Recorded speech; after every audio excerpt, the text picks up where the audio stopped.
వాక్యం వినడానికి ముందు ప్రార్థన చేసుకుందాం. పరిశుద్ధమైన తండ్రి, జీవముగల ప్రభువ, మహోన్నతుడా, సర్వోన్నతుడా, సర్వశక్తిమంతుడా, యేసుక్రీస్తు ప్రభువ, నీకు వందనాలు, స్తుతులు, స్తోత్రాలు చెల్లించుచున్నాం. ఈ సమయంలో నీ ప్రియ సేవకునిగా మాటల ఆదివారం గురించి నీ వాక్యమును పంచుకొనుచుండగా నేను కాదు, యేసయ్య నీ పరిశుద్ధాత్మతో నన్ను నింపి నాతో నీవు మాట్లాడమని, ఎవరైతే ప్రభువా ఈ వాక్యం వినుచున్నారో ఈ వాక్యం వారికి అందరికీ ఆశీర్వాదకరముగా ఉండుట కృప అనుగ్రహించమని క్రీస్తు పేరట ప్రార్థన చేస్తున్నాము తండ్రి, ఆమేన్. ఈ యొక్క ఫామ్ సండే దినమున మటల ఆదివారము సందర్భముగా మత్తయి సువార్త 21వ అధ్యాయము 10వ వచనము నేను చదువుతాను. ఆయన యెరూషలేములోనికి వచ్చినప్పుడు పట్టణమంతయు ఈయన ఎవరో అని కలవరపడెను. యెరూషలేములోనికి యేసుక్రీస్తు ప్రభువు గాడిదపై ప్రయాణము చేస్తూ వస్తున్న సమయంలో అక్కడ ఉన్న ప్రజలందరూ కూడా ఈయన ఎవరో అని కలవర పడిరి.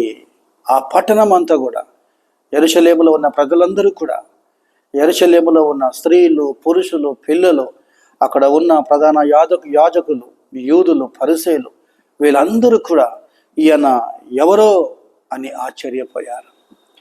ఈయన ఎవరో అని విభ్రాంతి చెందారు. ఈయన ఎవరో అని కలవరపడ్డారు. యేసుక్రీస్తు ఎవరో, యేసు ఎవరో అని ఆలోచన చేయడం మొదలుపెట్టారు. ఈ యొక్క అంశములోనికి మనము వెళ్ళడానికి ముందు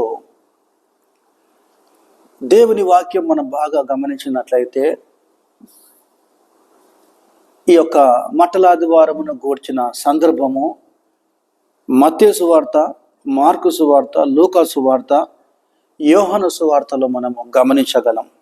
మత్తయి సువార్త 21:1 నుండి 11 వచనాలు, మార్కు సువార్త 11:1 నుండి 10 వచనాలు, లూకా సువార్త 19వ అధ్యాయము 28 నుండి 38 వచనములు, అలాగే యోహాను సువార్త 12వ అధ్యాయం 12 నుండి 16 వచనములు. ఈ 4 సువార్తలలో యొక్క మట్టలాదివారమును గూర్చిన విషయము వ్రాయబడి ఉన్నది.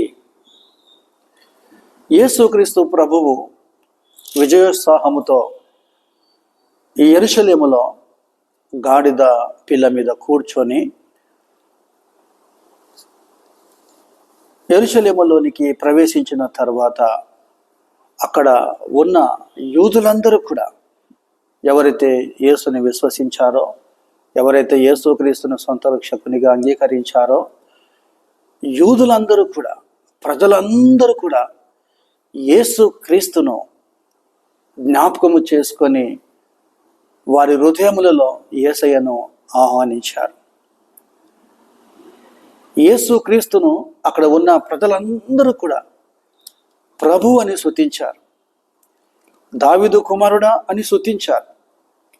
సర్వోన్నతమైన స్థలములలో జయము అని స్తుతించారు. ఓసన్న అని కేకలు వేసి దేవుని స్తుతించారు. ప్రభు పేరట వచ్చువాడు స్తుతింపబడును గాక అని ప్రజలందరూ కూడా యేసుక్రీస్తును స్తుతిస్తున్నారు, ఘనపరుస్తూ ఉన్నారు, సంతోషముగా ఉన్నారు. యేసుక్రీస్తు ప్రభువు గాడిద మీద వస్తున్న సమయంలో శిష్యులు ఉన్నారు, జనసమూహం ఉన్నారు. ఆయన గాడిద మీద వస్తున్న సమయంలో కొందరు చాలా సంతోషముతో, చాలా ఆనందముతో బట్టలు దారి పొడుగున పరిచారు, చెట్ల కొమ్మలు దారి పొడుగున పరిచారు. అదేవిధముగా ఖర్జూరపు కొమ్మలు దారి పొడుగున పరిచారు. దీని ద్వారా వారు యేసుక్రీస్తును ఒక రాజుగా వారి హృదయంలోనికి ఆహ్వానించారు. ఒక ప్రభువుగా వారు యేసుక్రీస్తును వారి హృదయంలోనికి ఆహ్వానించారు. యేసుక్రీస్తు రాక వలన ఆయన చేసిన అద్భుతమైన కార్యములు, ఆశ్చర్యమైన కార్యములు అవన్నీ కూడా జ్ఞాపకం చేసుకొని ప్రజలందరూ కూడా, యూదులందరూ కూడా యేసుని విశ్వసించిన వారు అంత గొప్పగా దేవుని స్తుతించారు, ఆరాధించారు. ఆ యెరూషలేం ప్రాంతమంతా కూడా, యెరూషలేం పట్టణమంతా కూడా, సియోను కుమారి యెరూషలేములో ఉన్న ప్రతి ఒక్కరు కూడా దేవుని గొప్పతనమును జ్ఞాపకం చేసుకొని ఆరాధించుచు సంతోషముగా ఉన్నారు. యూదులందరూ కూడా ఇక్కడ సంతోషముగా ఉన్న సమయంలో, ప్రజలందరూ కూడా ఆనందముగా ఉన్న సమయంలో ఇంకొక గుంపు ఉన్నదండి. ఇంకొక గుంపు వారు ఏం చేశారంటే యేసు ప్రభుకు వ్యతిరేకముగా ఉన్నారు. ఆ గుంపు ఎవరంటే ప్రధాన యాజకులు, యేసుని విశ్వసించని కొంతమంది యూదులు, శాస్త్రులు, పరిసయ్యులు, వీరందరూ కూడా యేసుక్రీస్తు యొక్క ఫాలోయింగ్ చూశారు, యేసుక్రీస్తు యొక్క ఇమేజ్ చూశారు, యేసుక్రీస్తు యొక్క గొప్పతనం చూశారు. ప్రజలందరూ కూడా యేసును ఫాలో అవుతున్నారు. యేసుకు విరోధముగా ఆలోచన చేశారు. పగ, ఈర్ష్య, ద్వేషం పెట్టుకొని యేసును చంపాలని ఆలోచనలు చేస్తూ ఉన్నారు. యేసుకు విరోధముగా ఆలోచనలు చేస్తూ ఉన్నారు. ఈ సందర్భంలో, ఇలాంటి సందర్భంలో మత్తయి సువార్త 21వ అధ్యాయము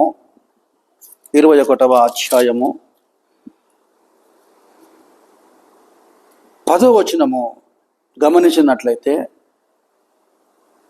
యేసు యెరూషలేములోనికి వచ్చినప్పుడు అక్కడ ఉన్న జన సమూహం అందరూ కూడా, ఆ పట్టణములో ఉన్న వారందరూ కూడా యేసు ఎవరో అని ఆశ్చర్యపోయారు. దేవుని బిడ్డలారా, ఈ సమయంలో వాక్యం వినుచున్న మీ అందరినీ దేవుడు దీవించును గాక. యేసు ఎవరో అని ఆశ్చర్యపోయారు. ఈ దినం, ఈ సమయంలో యేసు ఎవరో, యేసుక్రీస్తు ఎవరు, ఆయన గుణలక్షణాలు ఎలా ఉంటాయి అనే మాట మీద మనం దేవుని వాక్యం విందాం. ఈ మత్తయి సువార్త 21వ అధ్యాయములో యేసు ఎవరో అన్న మాటకు సమాధానముగా చాలా విషయాలు ఈ యొక్క మత్తయి సువార్త 21వ అధ్యాయంలో రాయబడి ఉన్నాయి. యేసు ఎవరో అంటే అక్కడ ఉన్న ప్రజలు యేసుని విశ్వసించిన వారు, అనేకులు యూదులు యేసు ఎవరో అని వారు ప్రశ్న చేశారు.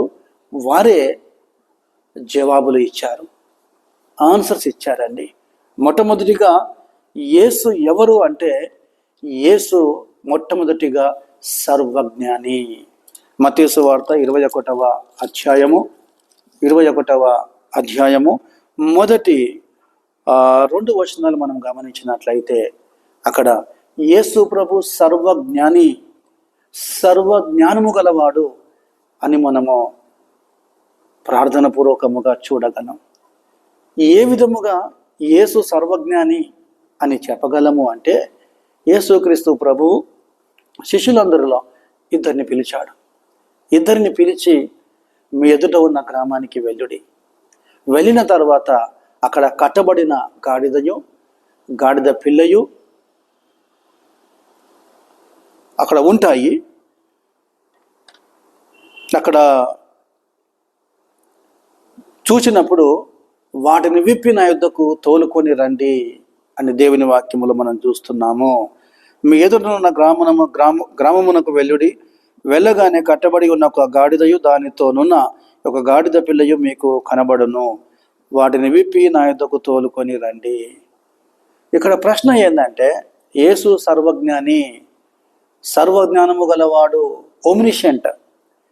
ఇంగ్లీష్లో ఓమిని అంటే ఆల్, సెంట్ అంటే all knowing, all wise, all seeing. సర్వజ్ఞానం గలవాడు. దేవునికి స్తోత్రం కలుగును గాక. ఆ ఎదుట ఉన్న గ్రామములో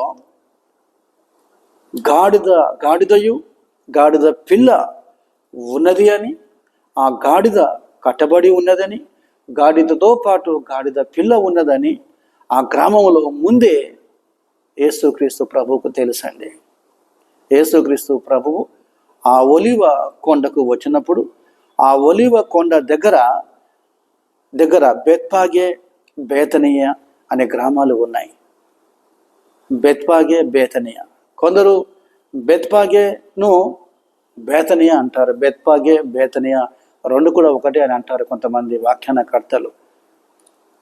యేసు ప్రభు ఒలీవ కొండ దగ్గరికి వచ్చినప్పుడు శిష్యులను పిలిచి ఆ ఎదుట ఉన్న ఆ బెత్పాగే బేతనియా గ్రామానికి వెళ్ళుడి అని యేసు ప్రభు శిష్యులకు తెలియజేసినట్లు మనము చూస్తున్నాం. దేని బిడ్డలారా, యేసు ప్రభు సర్వజ్ఞాని, ఆయనకు సమస్తము తెలుసండి. కలిగి ఉన్నది ఏది ఆయన లేకుండా కలగలేదు. God knows everything. యేసుక్రీస్తు సమస్తము కూడా ముందే ఎరిగినవాడు. తన శ్రమల గురించి ముందే ఎరిగినవాడు. తన శ్రమలను గూర్చి ముందే ఎరిగి శిష్యులకు చెప్పినవాడు. యూద తనను పట్టిస్తాడని, యూద తనకు శ్రమలు కలుగజేస్తాడు అని, యూద ద్వారా అతడు పట్టించబడతాడు అని యేసుక్రీస్తు దేవునికి ముందే తెలుసండి. మీకు తెలుసా, యేసుక్రీస్తు ప్రభువు సర్వజ్ఞాని అని ఎలా చెప్పగలము అంటే, సమరయ స్త్రీ యేసుక్రీస్తు దగ్గరికి వచ్చినప్పుడు యేసుక్రీస్తు సమరయ స్త్రీ మాట్లాడుచున్న ఆ సందర్భంలో యోహాను సువార్త 4వ అధ్యాయము 16-18 వచనాలు మాట్లాడుతున్న సమయంలో యేసుక్రీస్తు ప్రభువు సమరయ స్త్రీతో చెబుతాడు, నీవు వెళ్ళి నీ భర్తను తీసుకొనిరా. సమరయ స్త్రీ అంటుంది, నాకు భర్త లేడు. అప్పుడు యేసుప్రభు అంటాడు, నీకు 5 భర్తలు ఉన్నారు, ఇప్పుడు మరి ఒకడు ఉన్నాడు, అతడు కూడా నీ భర్త కాడు అని చెప్పినప్పుడు సమరయ స్త్రీ ఆశ్చర్యపోయింది. తన గూర్చి సమరయ స్త్రీ గూర్చి యేసుక్రీస్తు వెంటనే అన్ని విషయాలు చెప్పేశాడు. సమరయ స్త్రీ యొక్క జీవితం యేసుక్రీస్తుకు ముందే తెలుసు. అందుకొరకే సమరయ స్త్రీ ఆ సమరయ గ్రామంలోనికి వెళ్ళి యేసుక్రీస్తుని గూర్చి ప్రకటించడం మనం చూస్తున్నాం. నా గురించి, నా జీవితంను గూర్చి తెలియజేసిన యేసయ్య దేవుని గురించి సువార్త చెప్పడము దేవుని వాక్యంలో మనం చూస్తున్నాం. అదే విధముగా యేసుక్రీస్తు ప్రభువు ఈ పన్నులు వసూలు చేసేవారు శిష్యుల దగ్గరికి వచ్చినప్పుడు యేసుక్రీస్తు ప్రభువు అరశేకుల గురించి వెంటనే ఆయన తెలుసుకొని పేతురును పిలిచి పేతురుతో ఇలా అంటున్నాడు, నీవు గలిలయ సముద్రం దగ్గరికి వెళ్ళి గాలం వేసి మొట్టమొదటి చేపను పట్టుకున్నప్పుడు ఆ చేపను పట్టుకొని ఆ నోటిలో ఉన్న ఆ యొక్క అరశేకేలను తీసుకొని ఒకటి నీ నిమిత్తము ఒకటి నా నిమిత్తం అరశేకేలు పన్ను కట్టమని మరి యేసు ప్రభు అక్కడ ఆజ్ఞాపించినట్టు మనం చూస్తున్నాం. అది మనం ఎక్కడ చూస్తామంటే మత్తయి సువార్త 17వ అధ్యాయము 27వ వచనం. ఇక్కడ నా ప్రశ్న ఏంటంటే, యేసుక్రీస్తు ప్రభువు పేతురుకు చెప్పిన వెంటనే పేతురు వెళ్తాడు. గాలం వేసిన వెంటనే ఆ మొట్టమొదటి చేపలో ఆ చేప నోటిలో అరశకేలు రోమ నాణెము, ఒక కాయిన్ ఉన్నట్లు దేవుని వాక్యం మనం చూస్తున్నాం. యేసు ప్రభుకి ఎలా తెలుసండి గాలం వేసిన వెంటనే ఆ మొట్టమొదటి చేప నోటిలో అరశకేలు ఉంటుందని? ఆయన సర్వజ్ఞాని, ఆయనకు సమస్తము తెలుసండి. సమరయ స్త్రీ గురించి తెలుసు, ఏ చేపలో ఏ అరశకేలు ఉంటుందో ఆయనకు, యేసు ప్రభుకు అన్నీ తెలుసండి. దేవుని బిడ్డలారా, యేసుక్రీస్తు ప్రభువు పునరుత్థానుడై తిరిగి లేచిన తరువాత శిష్యులు చేపలు పడుతూ తిరిగి వాళ్ళ వృత్తికి వాళ్ళు వెళ్ళిపోయారు. రాత్రంతా చేపలు పట్టారు, చేపలు పడుతూ ఉన్నారు, చేపలు వారికి దొరకడం లేదు. అప్పుడు యేసుక్రీస్తు ప్రభువు పునరుత్థానుడై సజీవుడై వారి యొద్దకు వెళ్ళి, మీ దగ్గర తిరుటకు ఏదైనా ఆహారం ఉందని అడిగినప్పుడు అప్పుడు శిష్యులు అంటారు, మేము రాత్రంతా చేపలు పట్టాము, చేపలు పడుతున్నాం మేము, కానీ చేపలు మాకు దొరకలేదు. అప్పుడు యేసుప్రభు అంటాడు, కుడి పక్కన వలలు వేయుడి. కుడి పక్కన వలలు వేసిన వెంటనే 153 చేపలు పట్టారు, విస్తారమైన చేపలు పట్టారు. యోహాను సువార్త 21వ అధ్యాయం 6వ వచనములో ఇవి మనము చూస్తున్నాం. దేవుని బిడ్డలారా, అక్కడ ఉన్న చేపలు యేసుక్రీస్తు మాటకు లోబడి ఉన్నాయి. దేవుని వాక్యం మనం గమనించినట్లయితే యేసుక్రీస్తు ప్రభువు ఇద్దరు శిష్యులను పిలిచి మీ ఎదుట ఉన్న గ్రామానికి వెళ్ళుడి, అక్కడ గాడిద పిల్ల ఉంటుంది, వాటిని విప్పి మీరు నా యుద్ధకు తీసుకొని రండి. ప్రియమైన దేవుని బిడ్డలారా, ఏ విధముగా యేసు ప్రభు జ్ఞానము గలవాడై, ఏ విధముగా యేసు ప్రభుకు గాడిద పిల్ల గురించి, ఎదురు ఉన్న గ్రామం గురించి ఏ విధముగా తెలుసో, సమరయ స్త్రీ గురించి అదే విధముగా అరశకేలు ఆ చేప నోటిలో ఏ విధముగా ఉన్నదో, అరశకేలు ఉన్న చేపను గూర్చి అదే విధముగా 153 చేపలు పట్టిన ఆ యొక్క చేపలను గురించి, యేసయ్యకు ఏ విధముగా ఇవన్నీ తెలుసో మన గురించి సమస్తము తెలుసండి యేసుక్రీస్తు దేవునికి. మన గురించి యేసు ప్రభువుకు అన్నీ కూడా తెలుసు.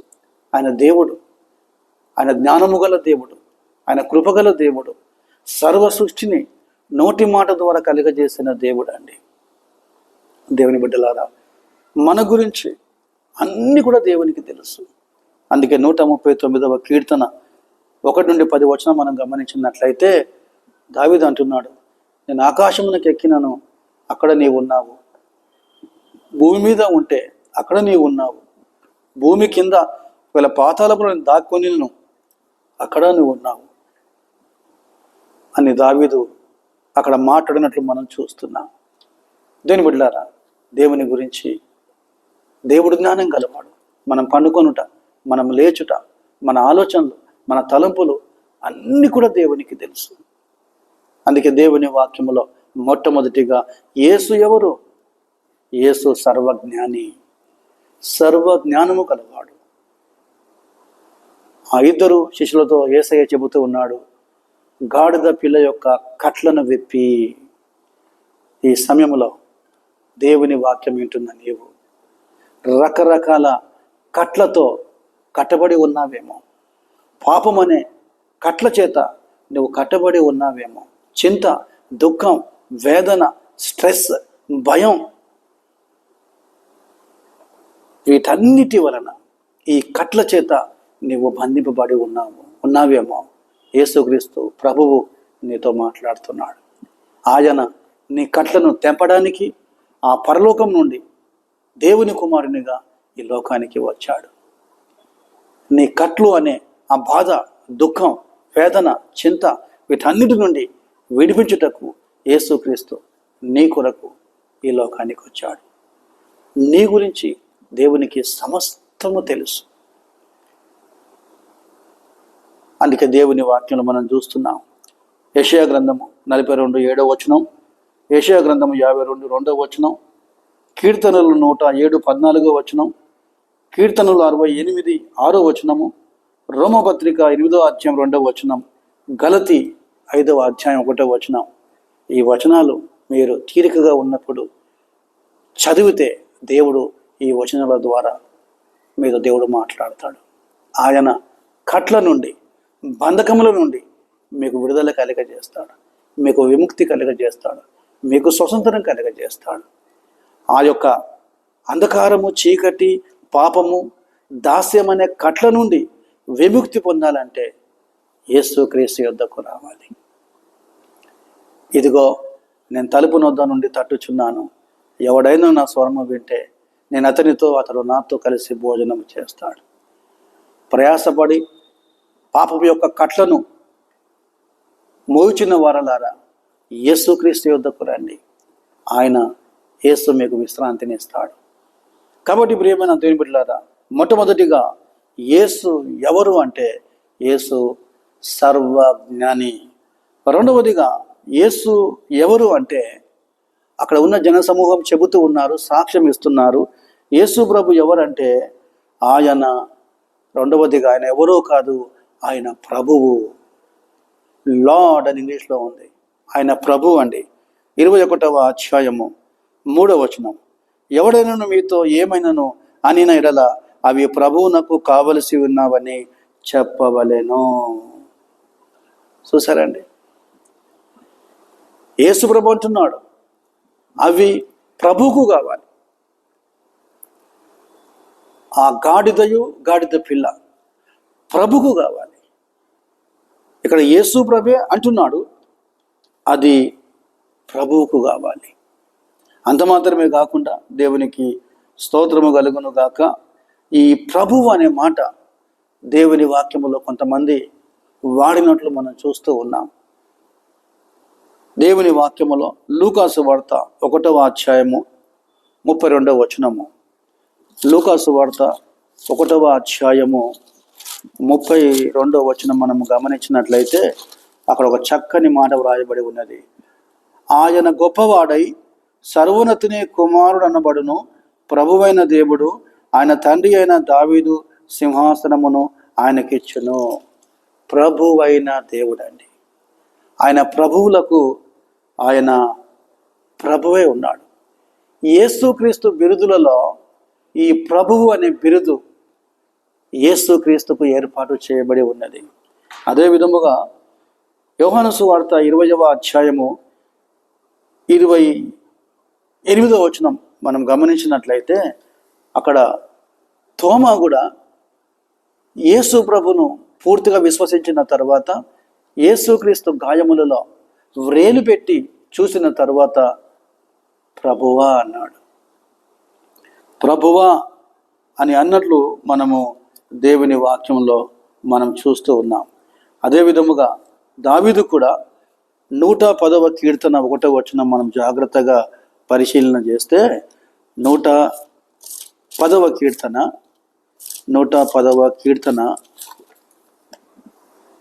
1వ వచనం, ప్రభువు నా ప్రభువుతో సెలవిచ్చిన వాక్కు. ఇక్కడ దావీదు యేసును ఏ విధముగా సంబోధిస్తున్నాడంటే ప్రభువు అన్నాడు. దూత కూడా ప్రభువు అని అన్నాడు. తోమా కూడా ప్రభువు అని విశ్వసించాడు.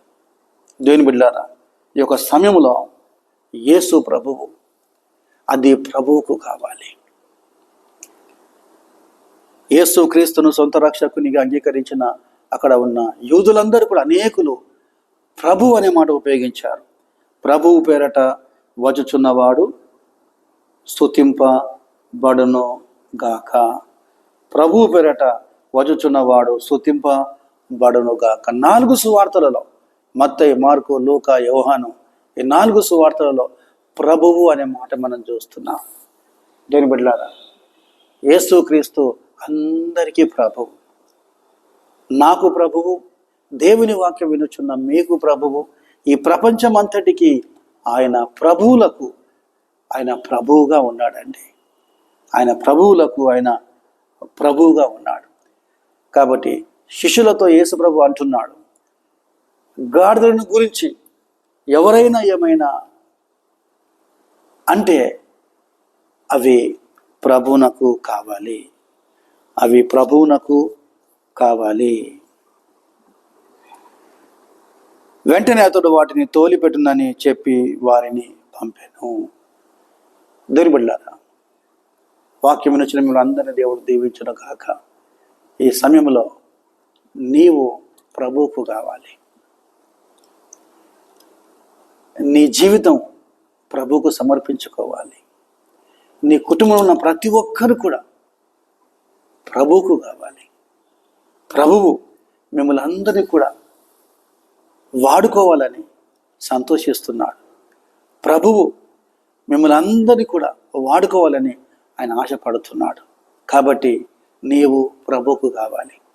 ప్రభు యొక్క పరిచర్య చేయుటకు, ప్రభు యందు విశ్వాసం కలిగి ఉండుటకు, ప్రభువుకు విధేయత చూపినట్లు ప్రభు యొక్క ప్రతి పనిలో నీవు ఉండుటకు నీవు ప్రభువుకు కావాలి.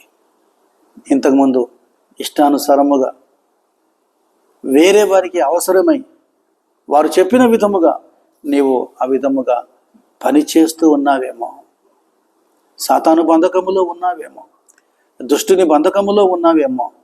కానీ దేవుడు ఈ సమయంలో నీతో మాట్లాడుతున్నాడు.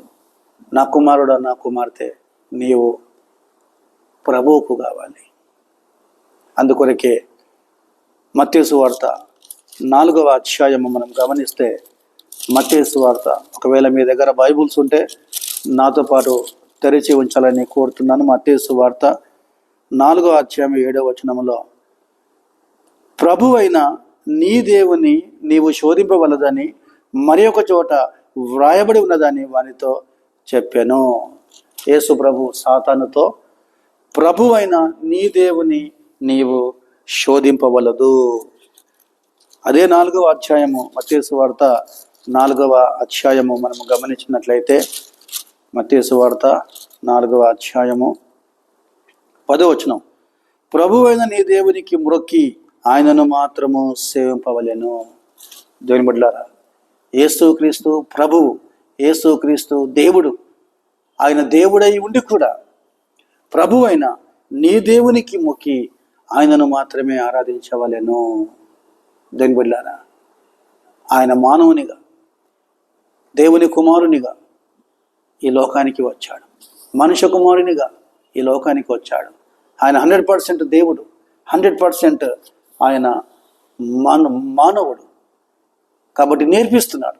యేసుక్రీస్తు ప్రభువు మనకు ఏం నేర్పిస్తున్నాడు అంటే, నువ్వు ప్రభువును ఆరాధించాలి, నువ్వు ప్రభువును సేవించాలి, నువ్వు ప్రభువును విశ్వసించాలి, నువ్వు ప్రభువును మొక్కాలి, నువ్వు ప్రభువును మాత్రమే సేవించాలి. అందుకొరకు యేసుక్రీస్తు ఎవరు అంటే, అక్కడ ఉన్న వాళ్ళందరూ కూడా చెప్పిన రీతిగా ఆయన సర్వజ్ఞాని. రెండవదిగా యేసు ఎవరు అంటే ఆయన ప్రభువు. ఒక ప్రశ్న నేను మీతో పంచుకోను, ఒక ప్రశ్న వేస్తాను మీకు నేను. యేసు ప్రభువుగా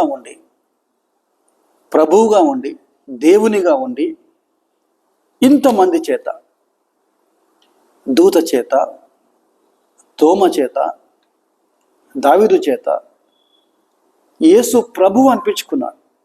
ఇంత గొప్ప ప్రభువు, ఇంత ఘనమైన ప్రభువు ఎందుకు గాడిద మీద కూర్చోవలసి వచ్చింది? గాడిదకు యేసుకు గల సంబంధం ఏంది?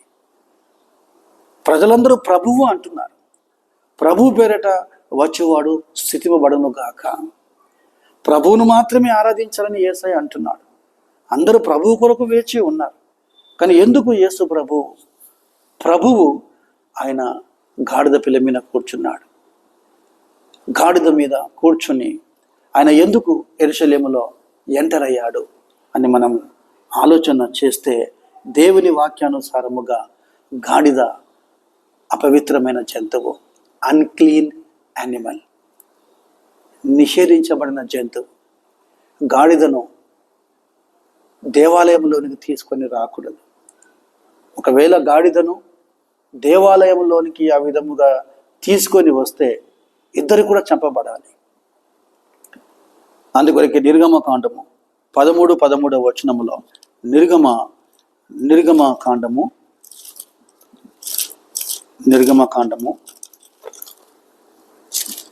13 వచనం, 13వ అధ్యాయం 13వ వచనం, ప్రతి గాడిద తొలి పిల్లను వెల ఇచ్చి విడిపించి దానికి మారుగా గొర్రె పిల్లను ప్రతిష్ఠింపవలెను. అట్లు దానిని విడిపించని దాని మెడను విరిగదీయవలెను. ప్రతి గాడిదను పాత నిబంధన ప్రకారము వెల ఇచ్చి విడిపించాలి. ప్రతి గాడిదను వెల ఇచ్చి విడిపించాలి. ఒకవేళ వెల ఇయ్యని పక్షముగా దానికి మారుగా గాడిదకు మారుగా గొర్రెపిల్లను ప్రతిష్ఠించాలి. గొర్రెపిల్లను బలిగా ఇవ్వాలి. ఇక్కడ సేమ్ అదే జరిగిందండి. గాడిదకు ప్రతిగా దేవుని గొర్రెపిల్ల, లోక పాపములు మోసుకొను గొర్రెపిల్ల పాపములకు శిక్ష అనుభవించాడు. మనము చేసిన పాపములకు తాను శిక్ష అనుభవించాడు.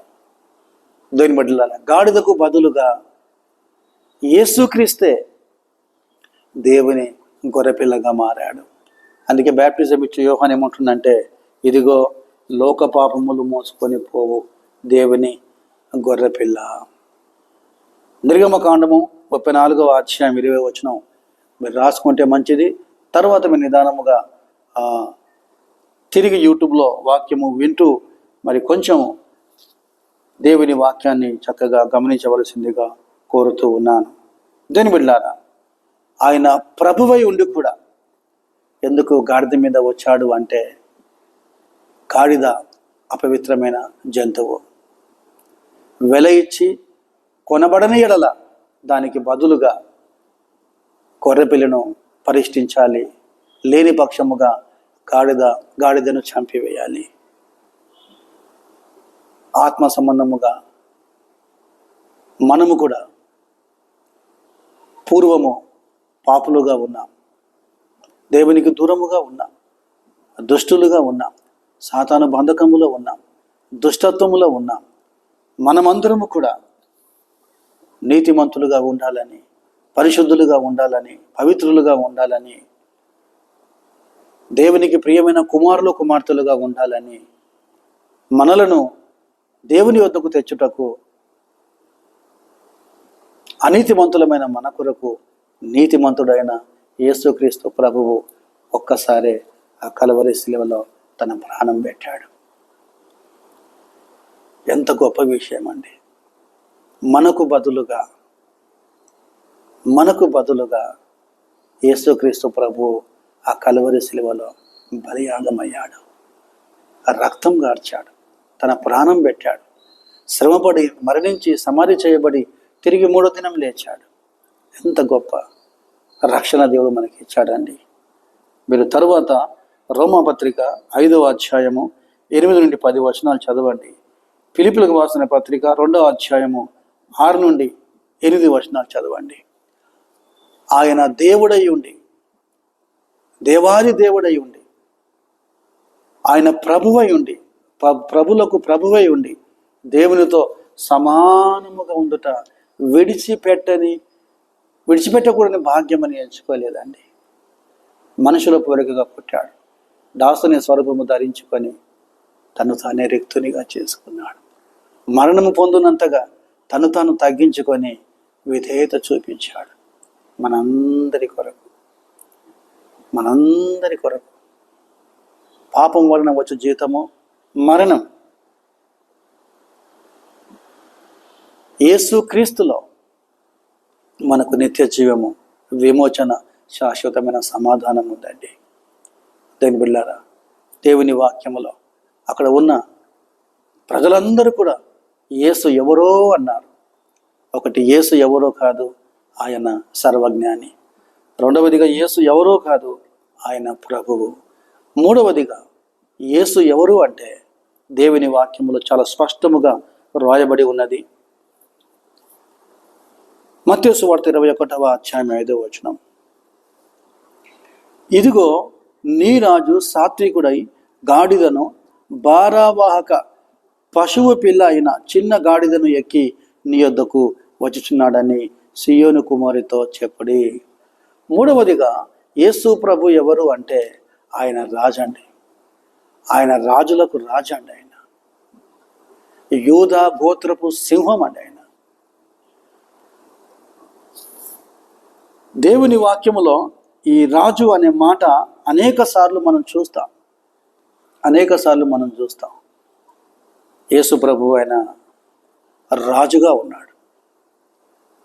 యెరూషలేములోనికి ఆయన ప్రవేశించిన తర్వాత గాడిద మీద బట్టలు పరిచారు, తాను గాడిద మీద కూర్చొని ఉన్నాడు. యేసుక్రీస్తు ప్రభువు గాడిద మీద కూర్చొని ఉన్న సమయంలో అక్కడ ఉన్న ప్రజలందరూ కూడా సంతోషముగా బట్టలు దారి పొడుగున పరిచారు. అంత మాత్రమే కాకుండా చెట్ల కొమ్మలు దారి పొడుగున పరిచారు, ఖర్జూరపు మట్టలు దారి పొడుగున పరిచారు. ఇదంతా వారు ఎందుకు చేశారంటే, దేని బిడ్డలారా, యేసును సర్వజ్ఞాని అయిన దేవుడు అని మాత్రము కాకుండా, ప్రభువు అని మాత్రము కాకుండా, రాజుగా కూడా వారి హృదయంలో యేసుక్రీస్తును ఆహ్వానిస్తున్నారు. దేవుడు సర్వజ్ఞాని అని, దేవుడు ప్రభువు అని దేవుడు రాజు అని వారి హృదయంలో అనిచుచున్నారు. యేసును ఒక రాజుగా వారు అంగీకరించారండి. వారు సంతోషముతో క్రియల ద్వారా వారి విశ్వాసాన్ని చూపించారు. యేసు మాకు రాజుగా ఉన్నాడని. ఎంత గొప్ప విషయం అండి. ఎప్పుడైతే యేసు ప్రభు ఆ గాడిద మీద కూర్చున్నాడో అక్కడ ఉన్న వాళ్ళందరూ కూడా ఎంతగానో సంతోషించారు. ఈ రాజు అనే విషయం ఒకవేళ మనం ఆలోచన చేస్తే పరిశుద్ధాత్మ దేవుడు జకరయ్య ద్వారా ముందే ఒక ప్రవచనాన్ని వ్రాయించాడు. జకరయ్య 9:9 యేసు రాజు అని ఆ యొక్క వచనములో మనం చూస్తాం. ఇదిగో నీ రాజు సాత్వికుడై అనే మాట, ఆయన రాజుగా వస్తున్నాడు. అందుకే ఒక పాట పాడతాం మనం అందరం కూడా, యేసు రాజుగా వచ్చుచున్నాడు భూలోకమంతా తెలుసుకుంటారు.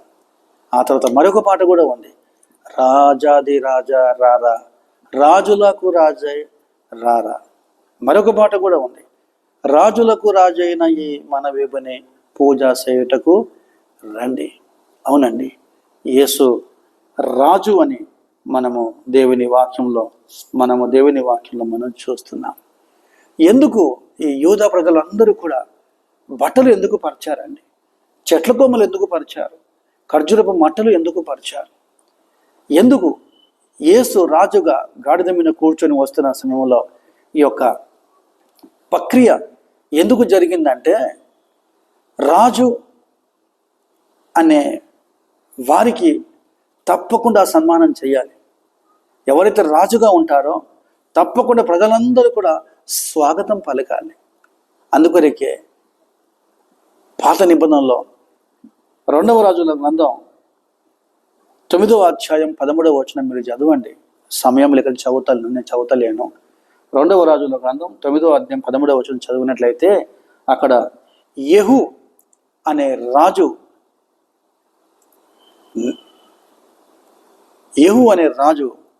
ఇశ్రాయేలుకు పట్టాభిషేకం చేయబడిన తర్వాత, రాజుగా చేయబడిన తర్వాత ఆ మెట్ల మీద ప్రజలందరూ కూడా బట్టలు పరిచిరి. అంటే ఒక వ్యక్తి ప్రజలకు రాజుగా అయిన తర్వాత స్వాగతం పలకాలి, వెల్కమ్ పలకాలి, ఒక రాజుగా స్వీకరించాలి, ఆ రాజుకు సన్మానం చేయాలి. అక్కడ బట్టలు పరిచారు. ఇక్కడ కూడా సేమ్ అదే విధంగా జరిగింది. యేసు ప్రభు రాజుగా వచ్చుచుండగా అక్కడ వాళ్ళందరూ కూడా సంతోషముతో ఆయనను స్వీకరించారు. ఒక మెస్సయ్యగా స్వీకరించారు, క్రీస్తుగా స్వీకరించారండి. దేని బిడ్డలారా, యేసు ప్రభు నీ హృదయంలో ఉంటే నీకు సంతోషం. యేసు ప్రభువును నువ్వు రాజుగా ఆహ్వానిస్తే నీ జీవితానికి సంతోషం. ఈ సమయంలో యేసు ప్రభువును ఒక రాజుగా, ఒక మెస్సయ్యగా, ఒక క్రీస్తుగా నీ హృదయంలోనికి నువ్వు ఆహ్వానించాలి, సంతోషముతో ఆహ్వానించాలి. ఆయన రాజుగా నీ జీవితంలో ఉండి రాజ్య పరిపాలన చేస్తున్న సమయంలో నీ కుటుంబం, నీవు సంతోషముగా ఉంటావు. మీకు తెలుసా, పేతురు యేసు క్రీస్తును అడిగాడు, నువ్వు యూదులకు రాజువా? యేసుప్రభు అన్నాడు, నేను రాజును అని అన్నాడు. నేను యూదులకు రాజును అన్నాడు. ఆ విషయము ఎక్కడ ఉందంటే యోహాను సువార్త 18వ అధ్యాయము 33-38 వచనాలు మీరు చక్కగా చదవండి. యేసు ప్రభు తన రాజ్యం గురించి చెబుతూ ఉన్నాడు. మీ రాజ్యం వేరు, నా రాజ్యం వేరు. మీ రాజ్యము లోక సంబంధమైన రాజ్యం, నా రాజ్యము ఆత్మ సంబంధమైన రాజ్యం. లోక సంబంధమైన రాజ్యము ఒకవేళ నాకు కావాలి అంటే, లోక సంబంధమైన రాజ్యము కొరకు నేను రాజుగా ఉండాలంటే నా సేవకులు పోరాడతారు. కానీ నాది ఆ రాజ్యము కాదు.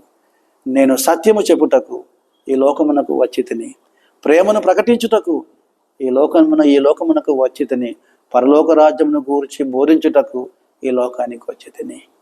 ఆయన రాజ్యం సమాధానము గల రాజ్యం. ఆయన రాజ్యం సురుచిరు నీతియు గల రాజ్యం. ఆయన రాజ్యం ప్రేమ గల రాజ్యం అండి. ఆయన రాజ్యం క్షమాపణ గల రాజ్యం. దేని బిడ్డలారా, దేవుడు ఆ యొక్క రాజ్యాన్ని యేసుక్రీస్తు నామములో నీకు నాకు అనుగ్రహించాడు. నేను ఒక మాట ముందుకు వెళ్తాను. నేను యేసు ప్రభు రాజుగా ఎందుకు గాడిద మీద వచ్చాడు? ఎందుకు గాడిద మీద వచ్చాడు?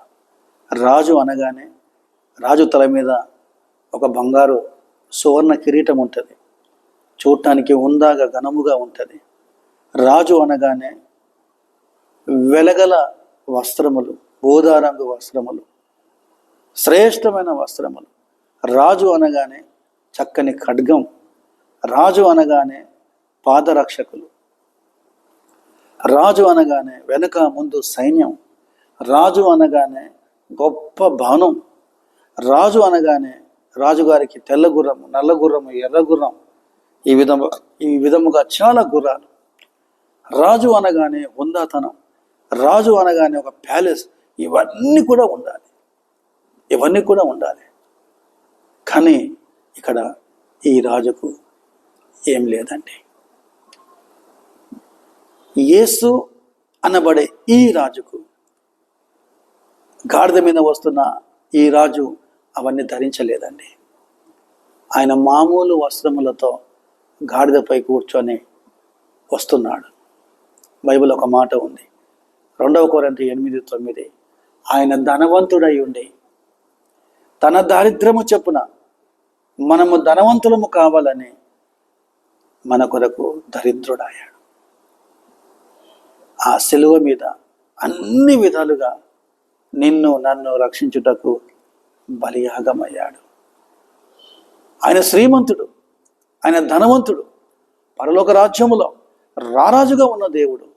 కానీ నీ కొరకు నా కొరకు ఒక ఎన్నిక లేని వానిగా, చూడనొల్లని వానిగా, ఒక వ్యసనక్రాంతుడుగా, ఒక దుఃఖాక్రాంతుడుగా, మరణ వేదన చెందినంతగా నీ కొరకు నా కొరకు ఈ లోకానికి వచ్చాడు.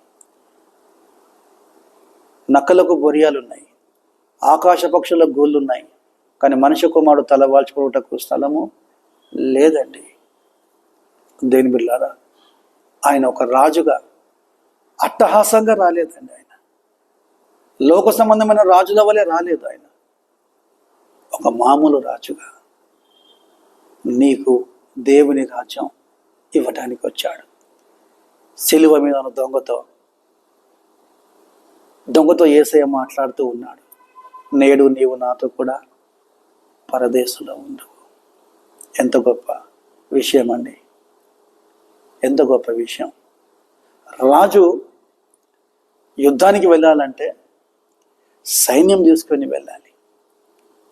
రాజు అనేవాడు ధ్వంసము చేయుటకు వస్తాడు, నాశనము చేయుటకు వస్తాడు, పగ తీర్చుకున్నటకు వస్తాడు, చంపడానికి వస్తాడు, కొల్లగొట్టుటకు వస్తాడు.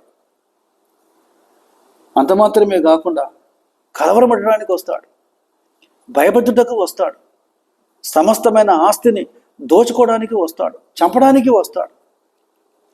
కానీ ఈ రాజు అలా కాదండి. ఈ రాజు ఎలా వస్తున్నాడంటే, ఏ విధముగా వస్తున్నాడంటే, ఈ రాజు సాత్వికముగా వస్తున్నాడు, దీన మనసుతో వస్తున్నాడు, తగ్గింపు హృదయముతో వస్తున్నాడు, సమాధానముతో వస్తున్నాడు, ప్రేమతో వస్తున్నాడు. మిమ్ములను భయపెట్టుటకు, దుఃఖపెట్టుటకు, శ్రమ కలుగజేయుటకు, భయపెట్టుటకు రాజుగా రావడం లేదండి. ఆయన సాత్వికముతో నిన్ను ప్రేమించాలని, నీకు సహాయము చేయాలని, నీకు మేలు చేయాలని, నీకు క్షేమాన్ని తీసుకొని రావాలని, అన్ని విధాలుగా నీకు తోడుగా ఉండుటకు యేసు ప్రభు నీ జీవితంలోనికి, నీ హృదయంలోనికి ఒక రాజుగా వస్తున్నాడు. అందుకే యెషయా గ్రంథము 9:7 ఆయన భుజం మీద రాజ్యభారం ఉండును, ఆశ్చర్యకరుడు, ఆలోచనకర్త, బలవంతుడైన దేవుడు, నిత్యుడకు తండ్రి, సమాధానకర్త, అధిపతి అని అతనికి పేరు పెట్టబడను. దేవుని బిడ్డలారా, సహనముతో దేవుని వాక్యం వినాలి, జ్ఞానముతో దేవుని వాక్యం వినాలి, పరిశుద్ధాత్మతో దేవుని వాక్యం వినాలి. యేసు ప్రభువు, ఆయన సర్వజ్ఞాని. యేసు ఎవరో కాదు, ఆయన సర్వజ్ఞాని. యేసు ఎవరో కాదు, ఆయన ప్రభువు. యేసు ఎవరో కాదు, ఆయన రాజు. నాలుగవదిగా యేసు ఎవరు అంటే మరొక ప్రాముఖ్యమైన మాట మనం విందాం దేవుని వాక్యముల నుండి.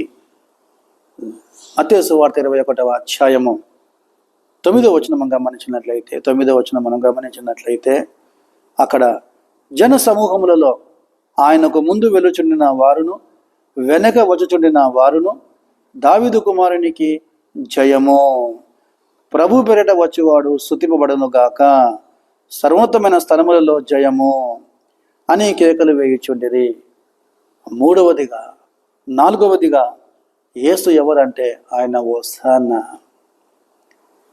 అక్కడ ఒక మాట ఉంది, జయము అనే ఫుట్నోట్ కింద హోసన్నా అని ఉందండి. ఎప్పుడైనా గమనించారా హోసన్నా అంటే ఏంటి? అక్కడ ఉన్న ప్రజలందరూ కూడా, యూదులందరూ కూడా, విశ్వసించిన పురుషులు, స్త్రీలు, పిల్లలు, వీళ్ళందరూ కూడా ఏం చేస్తున్నారంటే దావీదు కుమారునికి జయం అన్నారు.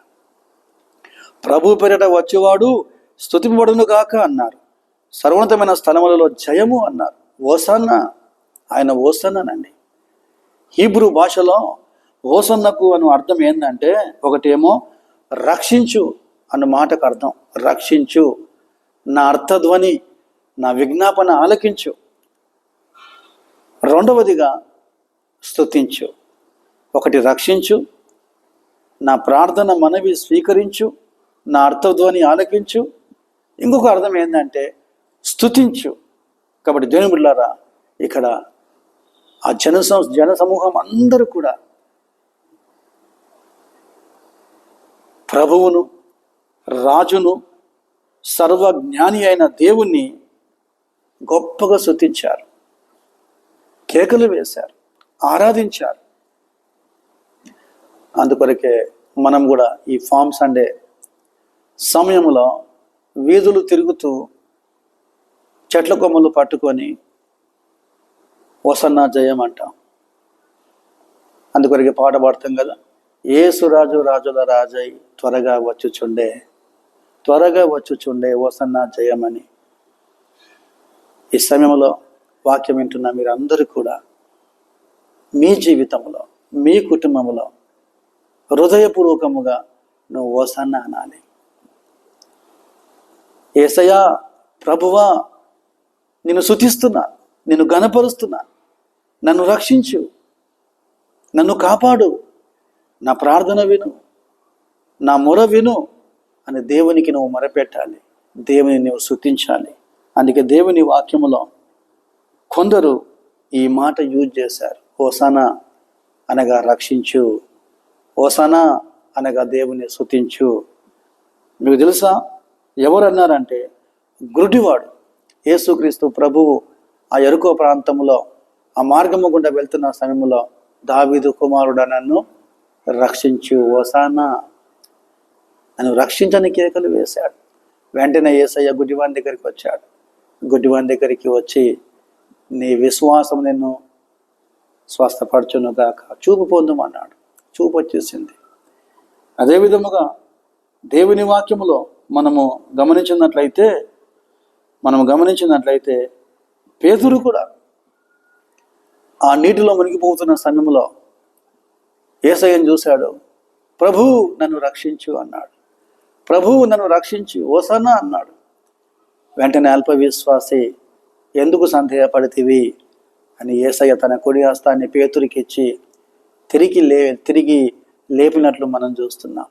అప్పుడు పేతురు యేసయ్య నీళ్ళ మీద నడిచి వెళ్ళిపోయాడు. ఎంత సంతోషం కదండి.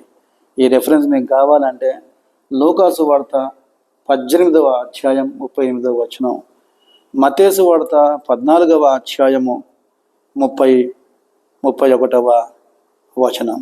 దీని బిడ్డలారా, ఈ సమయంలో వాక్యం వినుచున్న నీవు ప్రతి విషయంలో యేసుతో మనవి చేయాలి, యేసుకు ప్రార్థన చేయాలి. యేసయ్యా, నన్ను రక్షించు, ప్రతి విషయంలో నన్ను రక్షించు ప్రభువా అని నువ్వు ప్రార్థన చేయాలి. ప్రతి విషయంలో దేవుని స్తుతించాలి. ఓసన్న జయమని దేవుని స్తుతించాలి. ప్రభు పేరిట వచ్చేవాడు స్తుతించబడును గాక. అందుకే దావీదు ఆయన చేసిన ఉపకారములలో దేనిని మరువక తన ప్రాణముతో తన జీవముతో దేవుని స్తుతించాడు.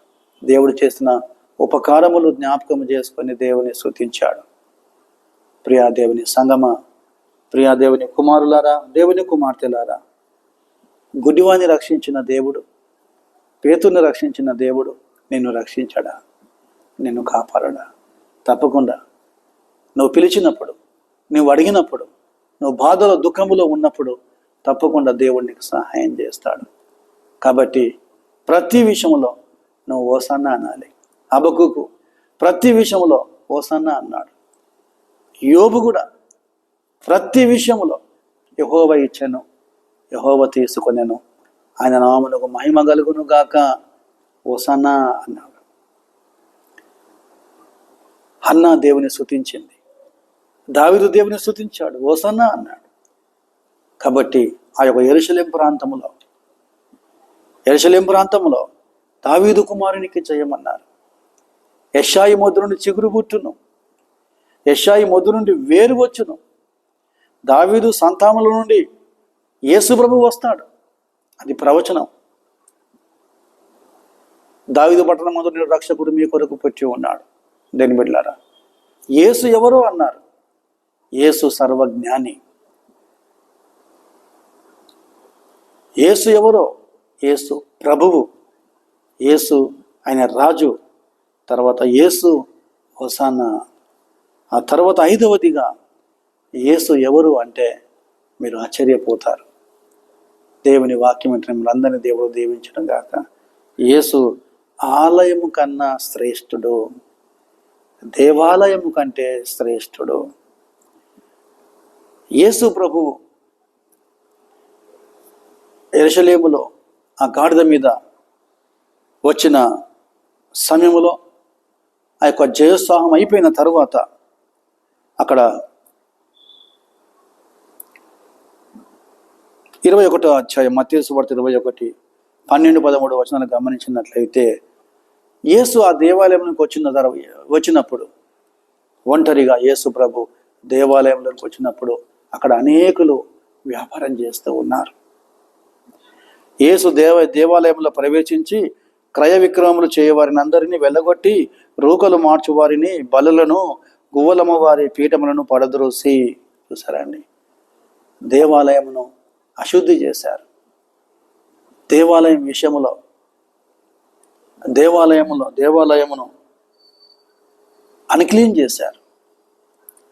దేవాలయములో ప్రార్థన జరగాలి, దేవాలయములో ఆరాధన జరగాలి, దేవాలయంలో దేవుని స్తుతి జరిగించాలి.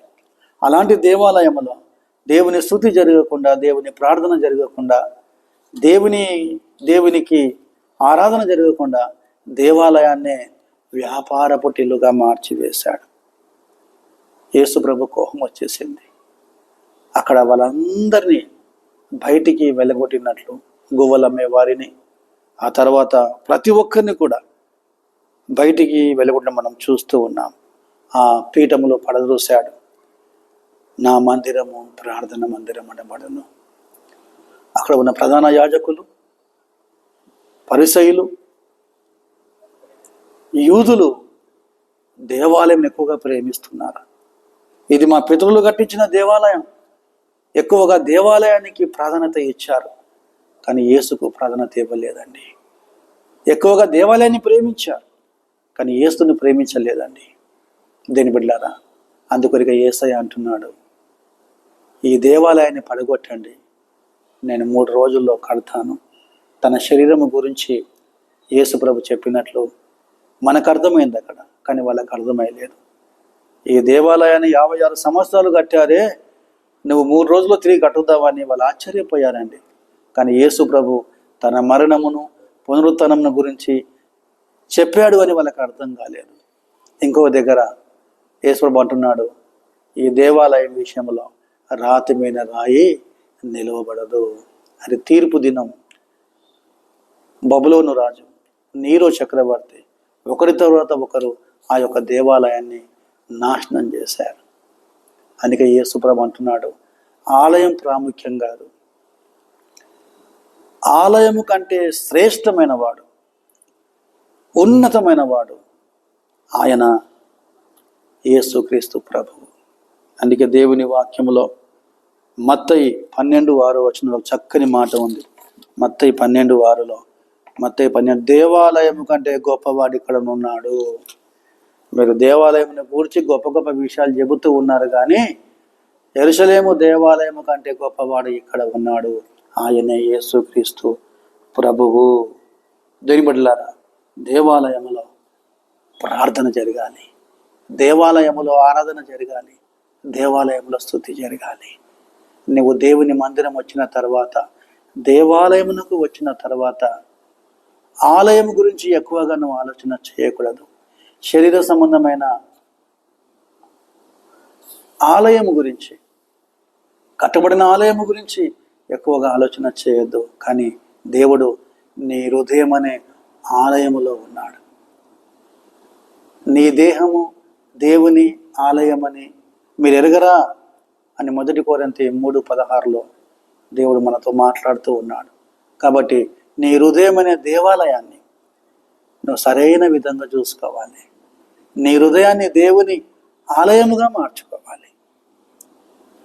సజీవ యాగముగా నీ శరీరాన్ని దేవునికి సమర్పించుకోవాలి. ఈ లోక మర్యాద అనుసరింపకుండా ఉత్తమమును అనుకూలమైనది దేవుని చిత్తమును పరిశీలన చేసి ఎరిగి నువ్వు రూపాంతరం చెందాలి. అప్పుడే నీ హృదయం అనే ఆలయంలో దేవుడు ఉంటాడు. అందుకే దేహముతో జరిగించిన క్రియలు విషయంలో మనమందరం కూడా తీర్పు తీర్చబడుతాము. దేవుని బిడ్డలారా, ఆలయము కంటే శ్రేష్ఠుడు యేసుక్రీస్తు ప్రభువు. నీ హృదయం అనే ఆలయంలో యేసయ్య ఉండాలి. నీ హృదయం అనే ఆలయంలోనికి యేసుక్రీస్తును ఇన్వైట్ చేయాలి. కాబట్టి దేవుని వాక్యములో ప్రతి ఒక్కరూ కూడా కలవరపడుతున్నారు. ఈయన ఎవరు అన్నప్పుడు నేను మొదట చెప్పాను, ఆయన సర్వజ్ఞాని అయిన దేవుడు, ఆయన ప్రభువు, ఆయన రాజు, ఆయన హోసన్న, ఆయన ఆలయము కన్నా శ్రేష్ఠుడు. ఇంకొక మాట చెప్పి నేను ముగిస్తాను. నేను 6వదిగా ఈయన ఎవరంటే, యేసు ఎవరంటే మీరు ఆశ్చర్యపోతారు. మీరు అదే మత్తయి సువార్త 21వ అధ్యాయము 11వ వచనం గమనిద్దాం మనము. జన సమూహము ఈయన గలిలయలోని నజరేతు వాడగు ప్రవక్త అయిన యేసు అని చెప్పిరి. సరే అండి, 6వదిగా ఆయన ఎవరు అంటే ఆయన ప్రవక్త. ఆయన ప్రవక్త కంటే గొప్పవాడండి. అక్కడ ఉన్న జన సమూహం అంతా కూడా బిగ్గరగా కేకలు వేసి చెబుతూ ఉన్నారు, నజరేతు వాడగు ప్రవక్త అయిన యేసు. అంటే యేసు నజరేతులో పెరిగాడు కాబట్టి, నజరేతులో ఉన్నాడు కాబట్టి, వారి తల్లిదండ్రులతో పాటు యోసేపు మరియతో పాటు ఉన్నాడు కాబట్టి నజరేతు వాడగు ప్రవక్త అయిన యేసు ప్రవక్తగా గుర్తిస్తున్నారు అంతే. పాత నిబంధనలో అందరూ ఏ విధముగా ప్రవక్తలు ఉన్నారో వీళ్ళందరూ కూడా ఒక ప్రవక్తగా గుర్తిస్తున్నారు. కానీ దేవుని వాక్యములో యేసయ్య ప్రవక్త కంటే గొప్పవాడు. మత్తయి 11:9 చూద్దాం. మత్తయి 11:9 వచనం.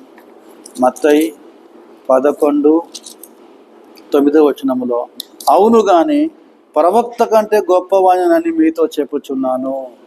అక్కడ ఉన్న శాస్త్రులు, పరిసయ్యులు, సద్దుకయ్యులు, ప్రధాన యాజకులతో అంటున్నాడు. వాళ్ళందరూ కూడా ప్రవక్తల గురించి గొప్పలు చెప్పుకుంటున్నారు. మోషే గురించి, అబ్రహాం గురించి చెప్పుకుంటున్నారు. కానీ యేసు ప్రభు, నేను ఆ ప్రవక్తల కంటే నేను గొప్ప ప్రవక్తను, ఆ ప్రవక్తల కంటే నేను గొప్పవాణ్ణి అని సాక్ష్యం ఇస్తున్నాడు.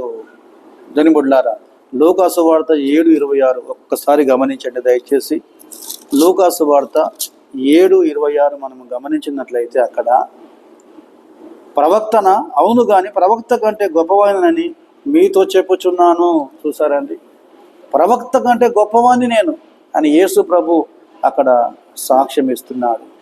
దేవుని బిడ్డలారా, ఈ ప్రవక్త గురించి ఇంకా మనకు యేసు గొప్ప ప్రవక్త, ప్రవక్త కంటే గొప్పవాడు అని ఇంకా అనేక విషయాలు మనకు తెలవాలి అంటే ఏప్రిల్కు రాసిన పత్రిక 1వ అధ్యాయము 1 నుండి 3 వచనాలు మీరు దయచేసి గమనించండి.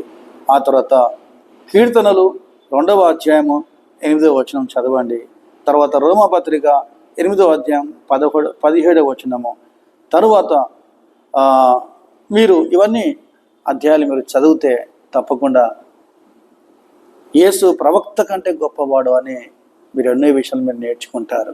దేవుని బిడ్డలారా, సాధారణమైన ప్రవక్తలకు ఈ ప్రవక్తకు భేదం మనం గమనించినట్లయితే యేసు ప్రవక్త కంటే గొప్పవాడు. అవునండి, ఆయన పుట్టుక పవిత్రమైనది కాబట్టి ఆయన ప్రవక్తల కంటే గొప్పవాడు.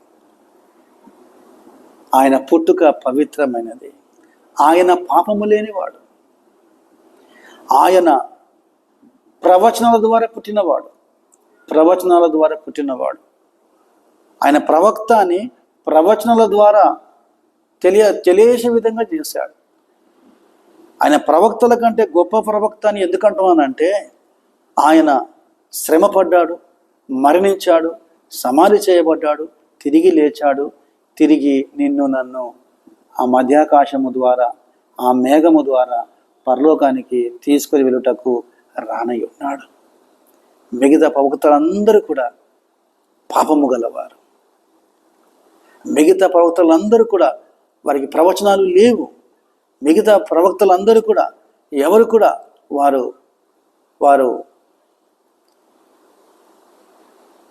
చనిపోయి తిరిగి లేవలేదండి. యేసుక్రీస్తు ఒక్కడే చనిపోయి తిరిగి లేచాడు. కాబట్టి ఆయన ప్రవక్తల కంటే గొప్పవాడు. క్యారెక్టర్ విషయంలో, స్టేటస్ విషయంలో, అన్ని విషయాలలో ఆయన గొప్పవాడు. అందుకొరకే బ్యాప్టిజం ఇచ్చి యోహాను ఆయన ఎచ్చవలసి ఉన్నది, నేను తగ్గవలసి ఉన్నది. ఆయన చెప్పుల వారును విప్పుటకు నేను పాత్రులను కాను. యేసు ప్రభు శిష్యులతో నేనెవరు అని అనుకుంటున్నారు అందరూ అని శిష్యులు అడిగినప్పుడు పేతురు అంటున్నాడు, నువ్వు సజీవుడవైన దేవుని కుమారుడవు. ఎంత గొప్ప విషయం అండి. నువ్వు సజీవుడమైన దేవుని కుమారుడవు. ఈ సమయంలో వాక్యమును చున్న మీరు అందరూ కూడా యేసు ప్రభువును ఒక ప్రవక్తగా అనుకోదు దయచేసి. అందరి ప్రవక్తల వలె యేసు కూడా ఒక ప్రవక్త అనుకోనిక వీల్లేదండి. ఆయన ప్రవక్త కంటే గొప్పవాడు. ఆయన సమస్తం ఎరిగిన వాడండి. ఆయన సమస్తం ఎరిగినవాడు. తన శ్రమల గురించి ముందే ఎరిగినవాడు. శోధనల గురించి ముందే ఎరిగినవాడు. సాతానును జయించినవాడు. మరణమును జయించినవాడు. సిలువలో తన ప్రాణాన్ని పెట్టి విజయం పొందినవాడు. అందుకొరకు ప్రవక్త కంటే గొప్పవాడు. దేవుని బిడ్డలారా, ఈ మఠలాదివారం సందర్భముగా వాక్యం వచ్చిన మీరు అందరినీ దేవుడు దీవించను గాక. 6 విషయాలు ఆ రోజుల్లో అక్కడ ఉన్నవారందరూ కూడా మత్తయి సువార్త 21వ అధ్యాయము 10వ వచనం ప్రకారము ఆయన యెరూషలేములోనికి వచ్చినప్పుడు పట్టణమంతయు ఈయన ఎవరో అని కలవరపడెను. కానీ మీరు కలవరపడే అవసరం లేదండి. మీరు విభ్రాంతి నొందే అవసరం లేదండి. నువ్వు సంతోషముగా, ఆర్భాటముగా, ఆనందముగా, సమాధానముగా, ఇంకా ఈ మఠలాదివారమే కాకుండా నీ జీవితాంతము నువ్వు హ్యాపీగా ఉండాలంటే ఈ సమయంలో యేసును సర్వజ్ఞాని, దేవుడు సర్వజ్ఞాని అని నువ్వు నమ్మాలి. యేసు ప్రభువు అని నువ్వు నమ్మాలి. యేసు రాజు అని నమ్మాలి. యేసు హోసన్నా అని నమ్మాలి. యేసు ఆలయము కంటే శ్రేష్ఠుడు నమ్మాలి. ఆ తర్వాత యేసు ప్రవక్త కంటే గొప్పవాడు. ఈ విధముగా నువ్వు విశ్వసించినప్పుడు, నువ్వు నమ్మినప్పుడు సంపూర్ణముగా మట్టలాదివారం అంటే ఏంటో పరిశుద్ధాత్మ దేవుడు నీకు తెలియజేశాడు. ఈ 6 విషయాలను గమనించినట్లయితే ఈ 6 విషయములు నీ హృదయంలో భద్రం చేసుకొని తిరిగి నువ్వు నిదానముగా ధ్యానము చేస్తున్న సమయంలో నీవు మాటల ఆదివారాన్ని, ఆ పండుగను సంపూర్ణంగా నిర్వర్తిస్తావు. సంపూర్ణంగా నిర్వర్తిస్తావు. దేవుడు నిన్ను తన జ్ఞానము చేత నడిపించును గాక. దేవుడు నిన్ను ఒక ప్రభువుగా ఉండి నీకు సహాయం చేయను గాక. దేవుడు నిన్ను నీకు రాజుగా ఉండి నడిపించును గాక. దేవుడు ఓసన్నగా ఉండి నేను అన్ని విషయాలు నేను రక్షించును గాక. దేవుడు ఆలయము కంటే శ్రేష్ఠుడుగా, నీ హృదయం అనే ఆలయానికి శ్రేష్ఠుడుగా ఉండును గాక. ఒక గొప్ప ప్రవక్త వలె నిన్ను కూడా చక్కగా అన్ని విషయాలు నడిపించును గాక. దేవుని వాక్యం వెంటనే మేలందరినీ కూడా దేవుడు దీవించును గాక. అలాంటి కృప దేవుడు మీకు అనుగ్రహించును గాక. ప్రార్థన చేద్దాం. జీవము గల తండ్రి, పరిశుద్ధుడా, మహోన్నతుడా, సర్వోన్నతుడా, సర్వశక్తిమంతుడా, నీకు వందనాలు, స్తుతులు, స్తోత్రములు నాయనా. ఈ సమయంలో నీ సేవకునిగా నాతో యేసుక్రీస్తు ఎవరు అనే అంశం మీద ప్రభువా 6 విషయాల ద్వారా నాతో మాట్లాడావు. బిడ్డలందరూ కూడా నీ వాక్యం విని ఉన్నారు. అయా, వాక్యం విని మర్చిపోకుండా వాటి ప్రకారం జీవించుటకు సహాయం అనుగ్రహించండి. వారి కుటుంబాలను దీవించమని యేసు నామములో ప్రార్థన చేస్తున్నాము తండ్రి. ఆమేన్.